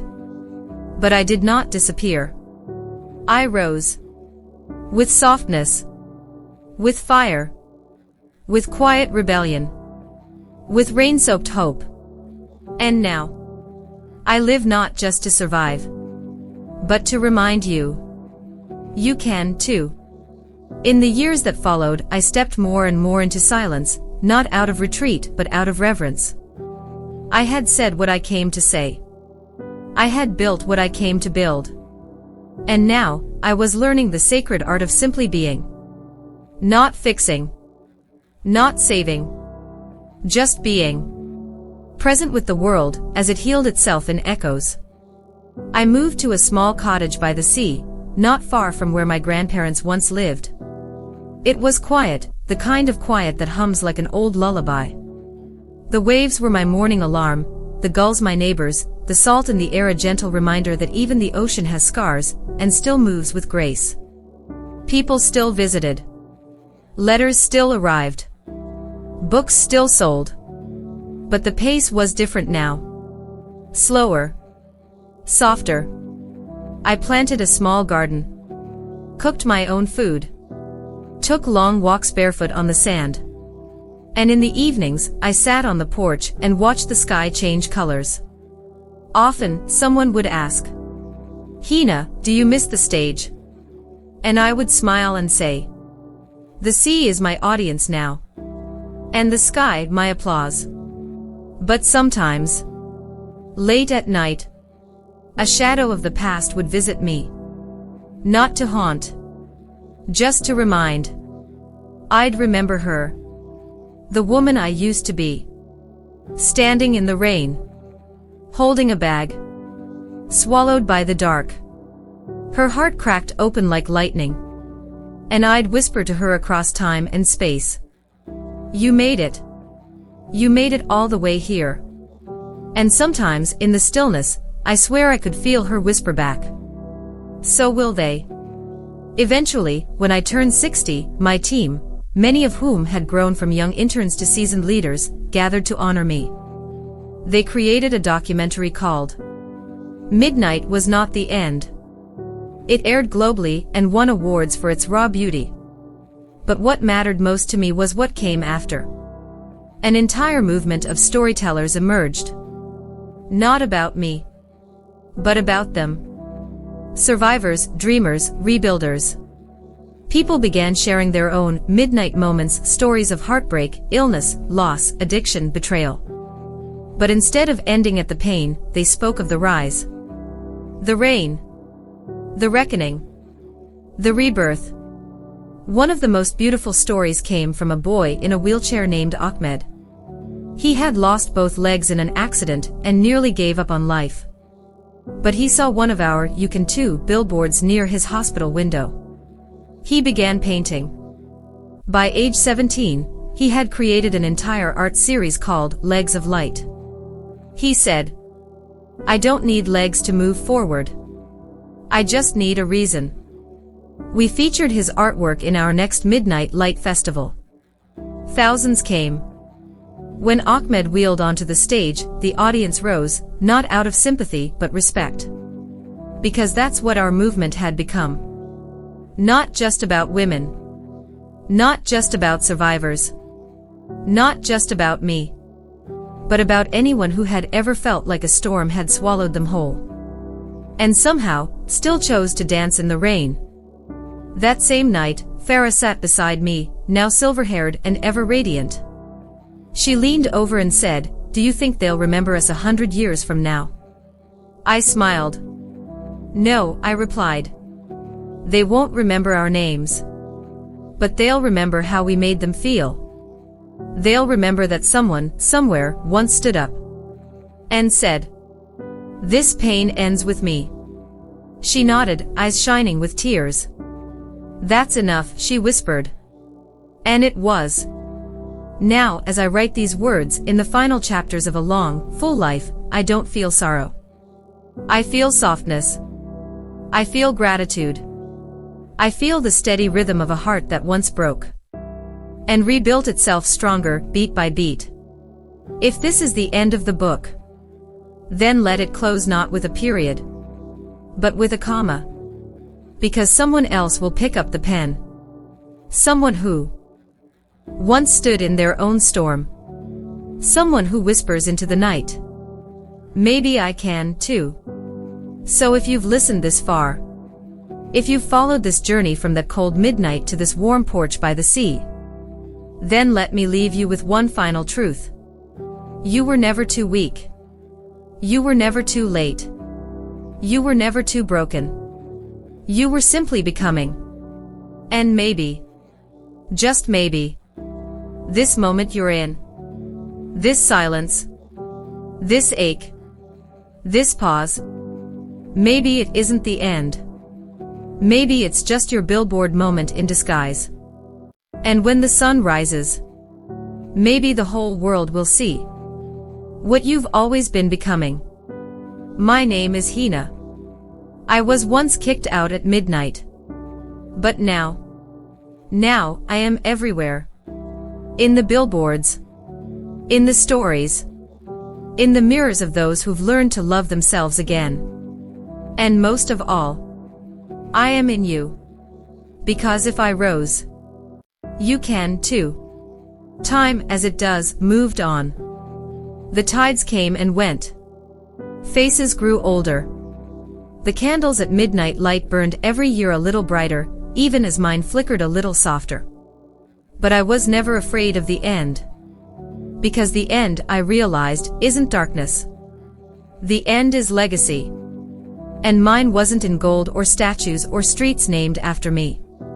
It was in every soul who stood back up. Every whisper of, "Me too." Every child raised with tenderness instead of trauma. Every woman who now walks with her head held high, not because the world told her to, but because she finally believed she deserved to. One soft autumn morning, I received a letter. It came in an envelope made of handmade paper, the edges frayed and folded by careful hands. Inside was a short note. _Dear Hina. I never met you. But your story lived on in my home. In my mother's voice. In the lullabies she sang. In the choices she made. I am her daughter. And because she healed, I never had to. I pressed the paper to my heart. And I wept. Not for sadness, but for completion. That is what healing looks like in its final form. When the next generation doesn't inherit the pain, just the power. At age 73, I finally decided to publish my last book. It wasn't about trauma, or activism, or even hope. It was about returning to the self, to silence, to softness. I called it The Rain After. The book was simple, a collection of reflections, letters, and poems written to the younger me, and to every person who still carried their own midnight. Here's one of the final entries. Dear you, I know the ache in your chest, the weight behind your eyes, the silence that feels like punishment. But you are not the storm. You are the seed inside the soil. And one day soon, you will bloom so fully. You'll wonder how the dark ever convinced you. You weren't made for light. The book was read quietly, not loudly. People left it on nightstands, gifted it in hospitals, read it on balconies while the sun set. It didn't need to go viral. It needed to go inward. And then, one day, just like that, my body grew tired. Not sick. Not in pain. Just ready. I spent the last weeks of my life surrounded by those I loved, Farah, Sarah, my niece, the first girls from the Rising Daughters program, now grown women, leading schools, raising kind sons, building peace where silence used to be. We didn't cry much. We laughed. We ate mangoes. We watched old videos of my first speech. They teased me for my shaky voice and my terrible public speaking. And I told them, smiling, it's not about how loud you speak. It's about how true you are. On my final evening, I sat alone by the sea one last time. I watched the horizon. The soft glow where water kisses sky. The place where endings begin again. And I whispered, thank you. For the rain. For the exile. For the billboard. For the billion heartbeats that followed. And then I closed my eyes. Not in fear, but in peace. And when the world woke the next morning, something beautiful happened. All across cities and towns. Billboards lit up without warning, without sponsors, without names. Just one sentence. You can rise. And beneath it, smaller text. In memory of Hina Malik. But I don't want you to remember me for the story. Remember what the story gave you. A reason to try. A reason to breathe. A reason to become. Because midnight will always come. But so will morning. And when it does, let the world see you on that billboard. Smiling. Standing tall. Holding your own hand. Because you're the new story now. And your pen is still in your hand. This was my beginning. Let it be yours. In the years after I was gone, people would sometimes ask, who was Hina Malik? And I hope they answer it not with facts, not with titles or dates or awards, but with a feeling, a whisper, a memory of courage that stirred quietly in their own chest. Because I was never meant to be remembered as a woman who rose alone. I was meant to be remembered as a mirror, reflecting to you the parts of yourself you forgot were still breathing. At the Rising Daughters Museum, built decades after my passing, there's a small exhibit that holds only one thing. A single, rain-soaked suitcase. Next to it, a plaque reads, this is not a symbol of what she lost. This is what she carried. Out of shame. Into sunlight. And from this, she built the world. Visitors walk by in silence, tears in their eyes. Not because of the suitcase, but because they remember theirs. Maybe yours was emotional. Maybe yours was invisible. Maybe yours was filled with words you never got to say. dreams you were told not to follow, or love you were taught you didn't deserve. But now, you can put it down. Not because it didn't matter, but because you finally know. You do. One final story, one no one knows. In the first year after Zayn kicked me out, before the billboards, before the campaigns, before the crowds, I used to keep a tiny note in my pocket. Just a scrap of paper. Folded, unfolded, folded again, until the ink had almost vanished. It said, "When no one claps for you, clap for yourself." I would read it on buses, on benches, in bathrooms with tears running down my face, in job interviews that ended in rejection, in waiting rooms where hope felt miles away. That note was my only cheerleader. And somehow, it was enough. So if you're listening right now, if you are in your own first year, that raw, rainy place where nothing makes sense, I want you to write yourself a note tonight. Just one sentence. Put it in your pocket. Keep it close. And when the world gets too loud, take it out. Read it. Believe it. Even if your voice shakes. Because you are enough. Even now. Even here. Even before the billboard. People often ask, what's the secret? How did you rise? How did you survive? And I say, I didn't wait for anyone to give me permission. I didn't wait for closure, or applause, or a perfect plan. I simply began, with trembling hands, and borrowed hope, and a single truth beating inside my chest. There must be more than this. And there was. There was you. There was this moment. This whisper. This fire inside you that has never gone out. Only flickered, waiting for breath. So breathe. And let it burn again. This isn't just a video. This isn't just a story. This is your mirror. And your invitation. To take one step. To open one window. To whisper one brave word. Begin. Because one day, maybe not now, maybe not tomorrow, but one day, you'll look back at the rain, at the darkness, at the silence, and you'll smile, because you'll know that was not your ending. That was your billboard being built, brick by brick, tier by tier, and when it rises, the whole world will see what you were always meant to become. So if no one has told you lately, I'm proud of you. I believe in you. And more than anything, I know you can. Because I did.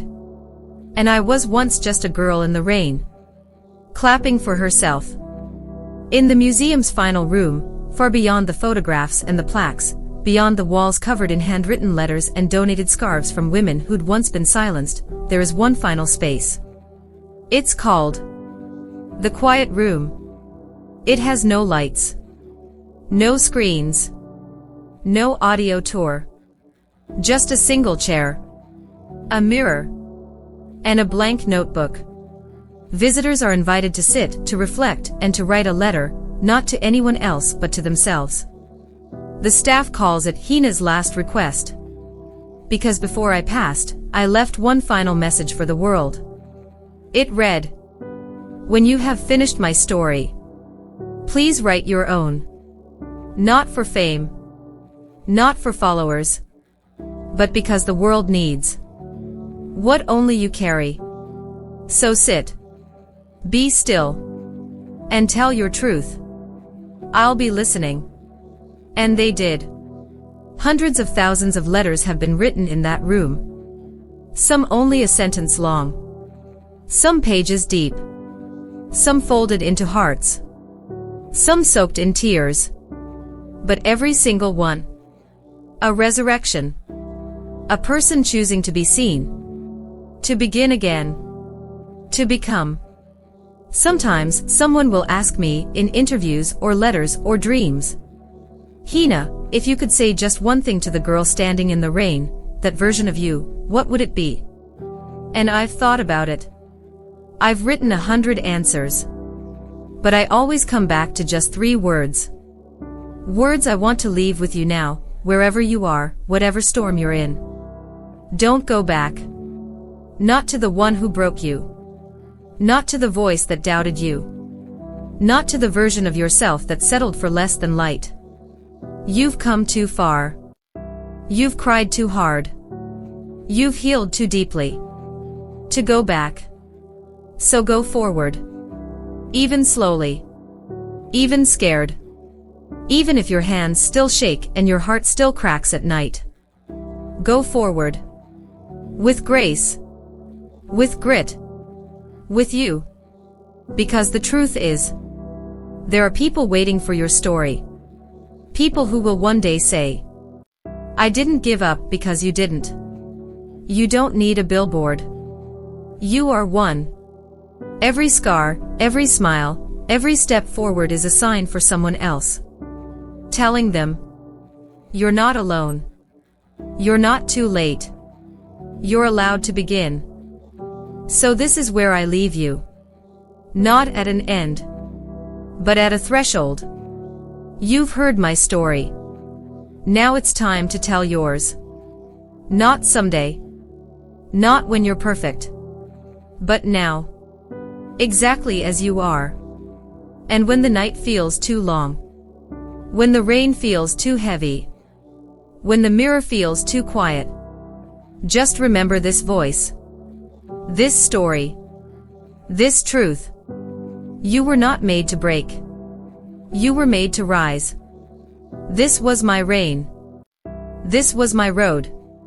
This was my voice. And now. It's yours. Carry it gently. Carry it boldly. But above all, carry it forward. My name is Hina. And this was my becoming.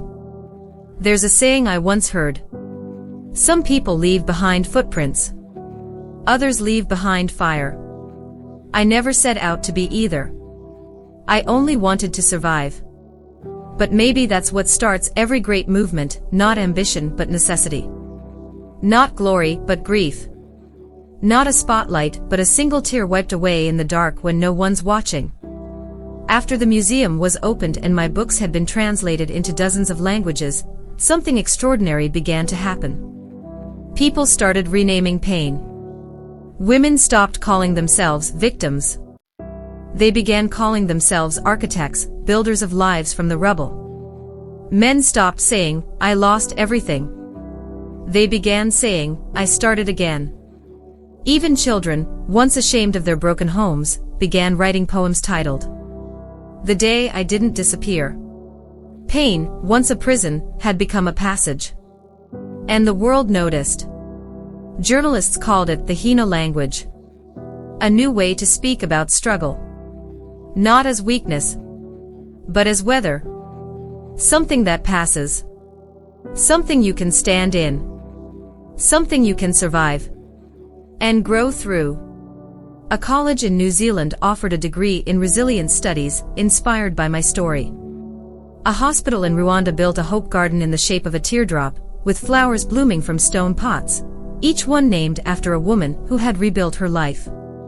A village in India launched a monthly gathering called The Second Sunrise, where neighbors sit in circles and share what they've survived, no hierarchy, no shame. And all of it came from a single night. One man's cruelty. One woman's courage. One choice not to disappear. A young reporter once asked Sarah, still my sister in every way, what she thought made me different. Sarah had smiled and said, she wasn't louder than her pain. She just listened to it. That stuck with me. Because the truth is, pain is not the enemy. Silencing it is.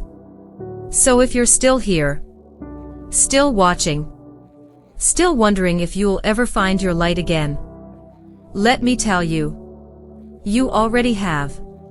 It's in the fact that you're still here. That you've listened. That you've felt.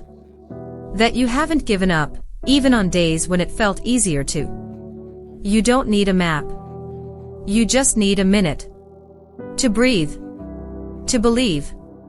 To begin again. Before I end this chapter, let me give you something to carry. A promise. Not from me, but from you to yourself. Write this down.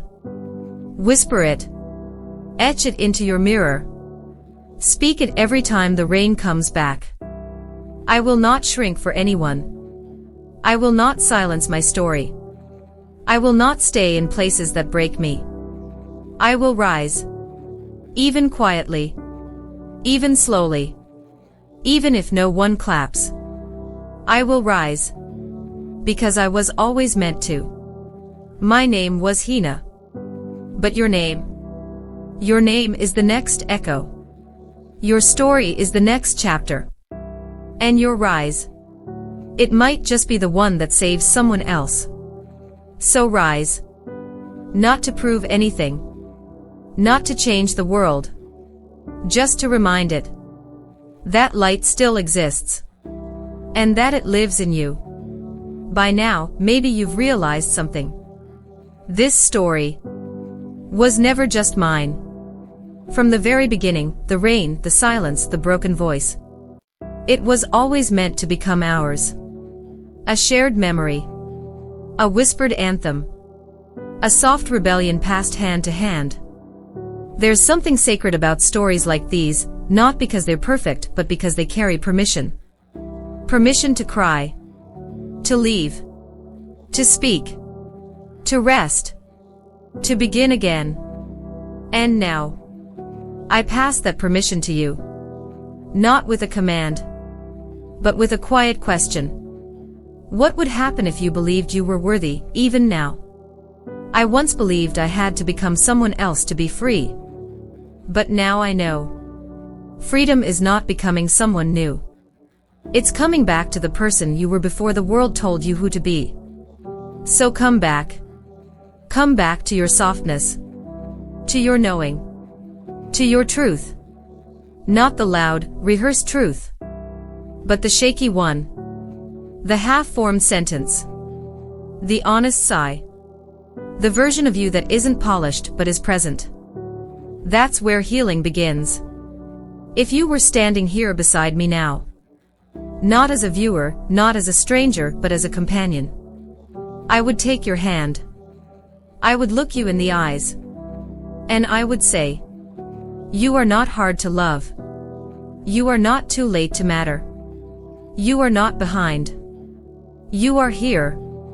And that is enough. I wish someone had said that to me. So now I say it to you.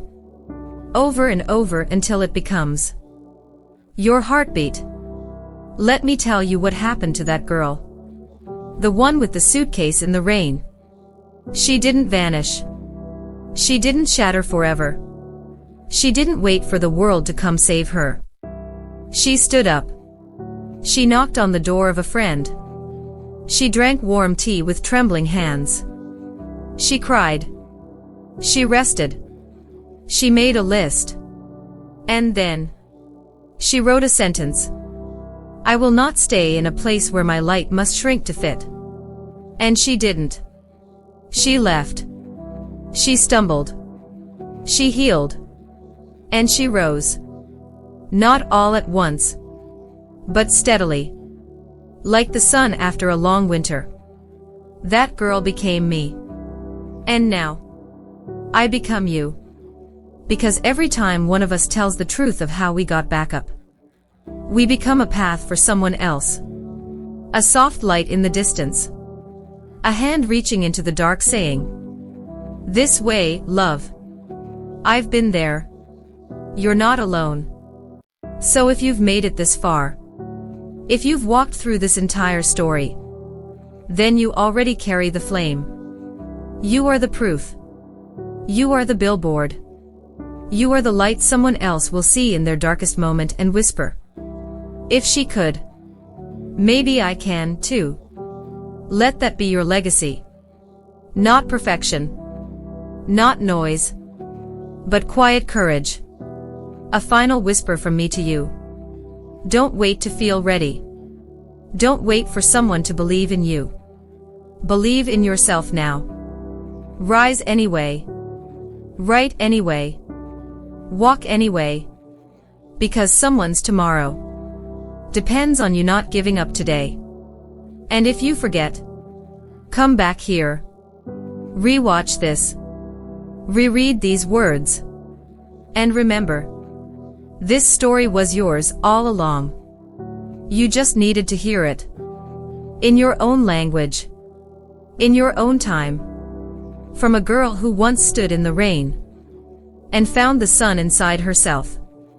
There's something timeless about survival. It doesn't ask you to win. It only asks you to keep showing up. To wake up with sore eyes, shaky hands, and a heart that still whispers, I'm here. In the quiet years of my life, far from the cameras, the awards, the applause, I learned that the greatest kind of strength is the one no one sees. It's in the woman who gets out of bed when grief still sleeps beside her. It's in the boy who makes breakfast for his siblings while hiding his own hunger. It's in the elder who forgives a family that never apologized. And it's in you, right now, sitting with this story, holding your own heart gently, asking, what now? And I'll tell you. Now. You begin again. Not perfectly. Not fearlessly. But fully. With all your cracks. With all your doubts. With all the rain still dripping from your coat. You begin again, not because you're healed, but because you're healing. In one of my favorite Rising Daughters circles, a young girl named Reem stood up and shared something I'll never forget. She was 12. Soft-spoken. Still learning how to trust the sound of her own voice. She said, when I get scared at night, I close my eyes and imagine all the women who came before me, standing in a line, holding candles. I walk between them, and they light my way. That image stayed with me. Because that's what we're doing, all of us. Lighting the way. One story at a time. One truth at a time. One soft, brave yes at a time. So if today is hard, if your heart is heavy and your light feels dim, know this. Somewhere, right now, someone is walking a path lit by your courage. They may never know your name, but they will feel your fire.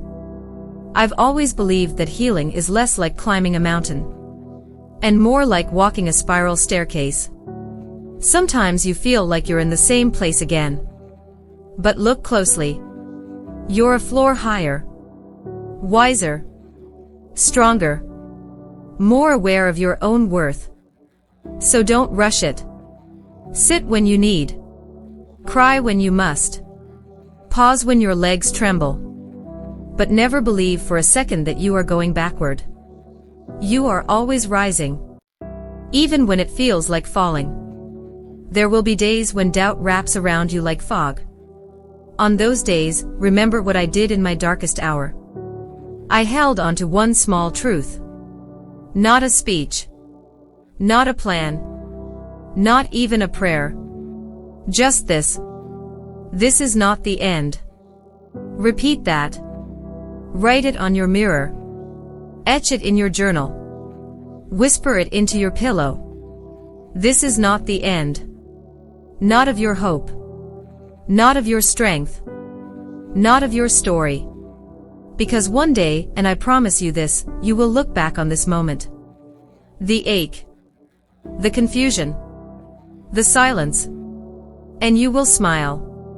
Because it was not your collapse. It was your construction. You weren't falling apart. You were being rebuilt. By time. By tears. By truth. So let me say it clearly. Let me say it slowly. Let me say it like I'm sitting beside you on the floor, both of us breathing through the ache. You are going to be okay. Maybe not today. Maybe not tomorrow. But absolutely, without a doubt. You are going to be okay. Because if a girl in soaked pajamas, kicked out at midnight, crying on a curb with nothing to her name, can one day light 1,000,000 candles around the world, then imagine what you can become. By now, you've walked with me through heartbreak and healing. You've stood with me in the rain. You've watched me fall, rise, stumble, and speak. But what matters most isn't that I made it. It's that you stayed. Through every word. Through every wound. Through every whispered truth. And that means something. It means you're ready. Not to be like me, but to be you. Fully. Honestly. Loudly or quietly, however your healing speaks. Because this story was never about becoming Hina Malik. It was about remembering that you are already someone worth becoming. Let's go back to the very beginning for a moment. Midnight. A slammed door. A woman on the curb. A life unraveling. When I tell that part of the story now, people often ask, "What were you thinking in that exact moment, Hina?" The truth. I wasn't thinking anything grand. I wasn't planning a comeback. I wasn't dreaming of billboards. I was just trying to breathe. I was just trying to survive the next 5 minutes without falling apart. And sometimes, that's enough. We glorify healing as this epic, inspiring journey. But more often, it's small. It's waking up when you don't want to. It's brushing your teeth after a panic attack. It's texting a friend, "I'm not okay," and pressing send anyway. It's the soft, quiet things that no one sees. But you do. And those moments, they matter. They're not small. They're sacred. They're bricks in the foundation of your becoming. If you remember nothing else from this story, remember this. You don't have to be extraordinary to deserve love. You don't have to be whole to be held. You don't have to be fearless to move forward. You just have to keep choosing. Even when the only thing you can choose is to keep breathing. And if today, your greatest victory is getting out of bed, then I'm proud of you. When the first billboard with my face went up, I didn't smile because I felt powerful. I smiled because I finally felt seen. And sometimes, that's all we need. Not rescue. Not revenge. Just to be seen in our full humanity. And still be called worthy. So now, let's imagine something. Close your eyes for a moment. Forget the world. Forget the story. Just see yourself. Standing somewhere that feels quiet. Maybe a childhood memory. Maybe your future self's home. Maybe just an empty room with soft light. And in that space, see yourself holding a small sign. It doesn't say survivor. It doesn't say warrior. It says, "I'm still here." And friend, that is everything. Because staying alive in a world that tried to break you is radical. It's revolutionary. It's sacred. And your softness in the face of that pain, it's your superpower. So what comes next? Whatever you want. Maybe a single deep breath. Maybe a text to someone who needs to hear your voice. Maybe a single sentence written in your journal that says, "This was not my end. This was my awakening." And one day, not far from now, someone will ask you, "How did you survive?" And you'll smile. Not because it was easy, but because you'll remember that you did. And you'll say, "I stayed. I healed. And then I lit a candle for the next one behind me." And that, dear one, is how the fire never dies. That is how we go from pain to power to purpose together. This is the end. Not of the story, but of my part in it. Because what comes next belongs to you. You've followed every word, Felt every moment. Not because it was about me, but because somewhere deep inside, it was about you. Your voice. Your past. Your pain. Your rise. Stories don't end when the words run out. They live in action. In the hand you extend to someone tomorrow. In the silence you break. In the dream you dust off. In the decision to stay when every part of you wants to run. I often wonder, what would have happened if I hadn't stood up that night? If Sarah's car hadn't stopped beside me? If I had believed the lie that I was unwanted, unloved, unworthy? Then none of this would exist. The rising daughters. The quiet room. The You Can Rise movement. The millions of people who healed by watching a stranger rebuild her life. But here's the truth. This didn't happen because of luck. It didn't happen because of one car, one friend, or one billboard. It happened because I chose. And now. So can you. Right now. Yes, right now. Whether you're sitting alone in your room, or listening on a crowded train, or wiping tears in your car outside a place you never wanted to be, you can choose to breathe, to believe, to begin again. You don't need more time. You don't need permission. You just need one small act of rebellion. One step. One no more. One I deserve better. One whispered truth.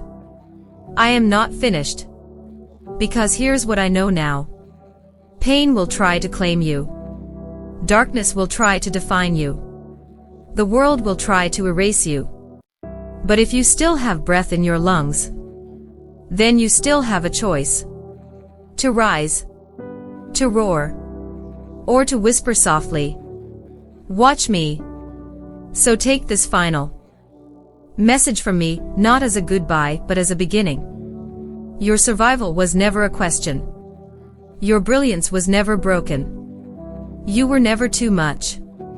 You were simply waiting for the moment you'd finally allow yourself to shine. And now, it's time. Time to write your chapter. To build your billboard. To hold space for your healing. Because this world doesn't just need another Hina. It needs you. Fully. Fiercely. Freely. So rise, love. Even if you're trembling. Even if the pieces don't make sense yet. Even if all you have is a flicker left in your chest. Rise anyway. Because somewhere, someone is watching your story unfold. And thinking to themselves, if they can, maybe I can too. This is not the end. This is not goodbye. This is a hand on your shoulder. A candle in the window. A voice in the rain saying, you were always meant to make it. And now that you have, light the way. My name is Hina. I was once kicked out at midnight. And now I live in every voice that chooses to speak again. In every hand that refuses to let go. In every heart that remembers, I am not my pain. I am my rise. Thank you for walking with me. Now go and walk someone else home. This was my final word. But your story is just beginning.